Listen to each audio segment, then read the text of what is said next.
रात के तकरीबन 11 बजे का वक्त है और बीजेपी नेताओं का डोर टू डोर संपर्क हो, ताबड़तोड़ जनसभाएं हो, वो लगातार जारी है। काशी में ऐतिहासिक जीत का संकल्प है। हमारे साथ बातचीत के लिए जुड़े हैं डिप्टी सीएम केशव प्रसाद मौर्य जी। हम उनसे बात करेंगे। सर, आप लोगों ने तो इरादे स्पष्ट कर दिए हैं कि उत्तर प्रदेश में सभी सीटों पर आप लोग जीतने जा रहे हैं, लेकिन समाजवादी पार्टी का यह कहना है कि एक सीट पर लड़ाई थी वाराणसी पर, अब वो भी हम जीतने जा रहे हैं।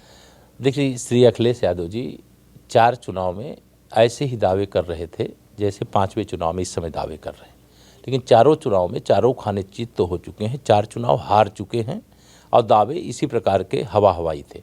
5वें चुनाव में भी दावे उनके 1 जून तक हैं, लेकिन 4 जून को जब वोटों की गिनती होगी तो उनकी बोलती बंद हो जाएगी और उनके बयान आएंगे कि ईवीएम खराब थी, जनता को गुमराह कर दिया और हमारे मतदाताओं को भ्रमित कर दिया। कोई ना कोई स्क्रिप्ट वो तैयार किए होंगे जो वो 4 जून को आपको दिखाई देगी और सुनाई देगी।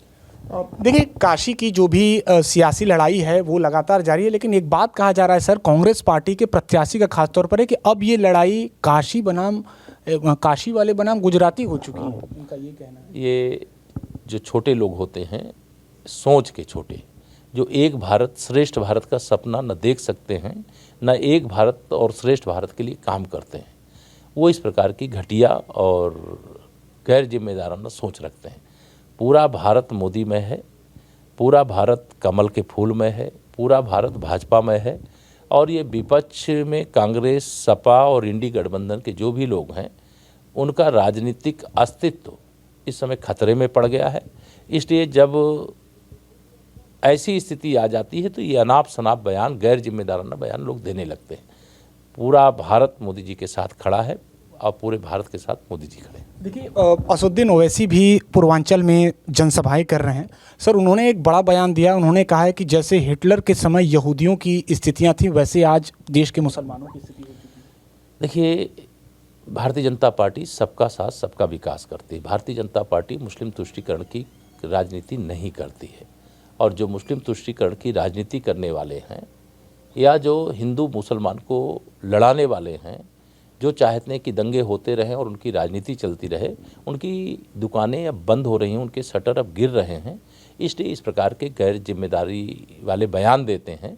लेकिन भारत में 140 करोड़ लोग माननीय प्रधानमंत्री नरेंद्र मोदी जी के परिवार के सदस्य हैं और वह सबके साथ सबके विकास की चिंता करते हैं। एक अंतिम सवाल, राहुल गांधी जी भी जनसभाएं कर रहे हैं। उनका कहना है कि जैसे ही इंडिया गठबंधन की सरकार बनेगी, अगले ही दिन हम ऐसे शब्द का प्रयोग करते हुए कि हम तुरंत पैसे लोगों के खातों में ट्रांसफ़र करना शुरू कर देंगे।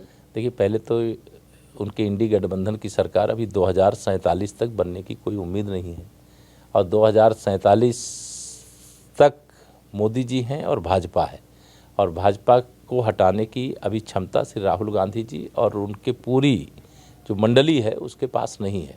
देश की जनता जब तक भाजपा के साथ है, मोदी जी के साथ है, कोई कमल के फूल को खिलने से रोक नहीं सकता और विकसित भारत बनाने का हमारा संकल्प है, आत्मनिर्भर भारत का हमारा संकल्प है, गरीबी से मुक्त भारत बनाने का हमारा संकल्प है, ग्लोबल मैन्युफैक्चरिंग हब बनाने का हमारे प्रधानमंत्री जी का संकल्प है, गाँव को शहर की तरह बनाने का हमारे प्रधानमंत्री जी का संकल्प है और उस संकल्प के सफलता के लिए पूरे देश का समर्थन मिल रहा है। इसलिए 100 में से 80% वोट हमारा है, 20% में बंटवारा है और बंटवारे में भी हमारा है। बहुत शुक्रिया बातचीत के लिए। तो ऐसे में देश की नज़र 4 जून पर होगी, जब मतगणना के बाद स्पष्ट होगा कि देश का जनादेश क्या कहता है। एबीपी लाइव के लिए वाराणसी से निशांत चतुर्वेदी।